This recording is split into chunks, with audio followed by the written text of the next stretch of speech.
Mutton কষা খেতে কে কে ভালোবাসো? হ্যাঁ, আজকের আমার রেসিপি হলো মাটন কষা।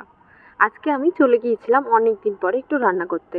তো তোমরা জানোই মোটামুটি কি কি লাগে। তো সব মশলাপাতিগুলো আমি রেডি করে নিয়ে মিক্সিতে আমি একটা পেস্ট বানিয়ে নিয়েছিলাম, পেঁয়াজ রসুন আর আদার। তারপরে সেই পেস্টটা রেডি করে কড়াইয়ে তেল দিয়ে আমি ভালো করে সেই মশলাগুলো আগে ভেজে নিয়েছিলাম। ভেজে নিয়ে তার মধ্যে অ্যাড করেছিলাম টমেটো, একটু নুন, একটু চিনি আর একটু হলুদ গুঁড়ো। তারপরে সব মশলাগুলো একটু লিকুইড করে সব দিয়ে দিয়েছিলাম। দিয়ে এগুলোকে ভালো করে কষিয়ে নিয়ে হালকা করে ভেজে ভেজে আমি মাটনগুলোকে দিয়ে দিয়েছিলাম। মাটনগুলো দেওয়ার পর এই মাটনটা আমি অনেকক্ষণ ধরেই বেশ কষিয়েছিলাম, যতক্ষণ না তেল ছাড়ছিল। তারপরেই দেখো একদম তেল ছেড়ে দিয়েছে। তেল ছাড়ার পর আমি এটাতে একটু আলু ভেজে রেখেছিলাম, সেটা অ্যাড করে একটু জল দিয়ে একটু ভালো করে সেদ্ধ করে নিয়ে রেডি করে নিয়েছিলাম। এই আমাদের মাটন কষা রেডি। কার কার ভালো লাগে কমেন্টে জানাতে ভুলবে না কিন্তু।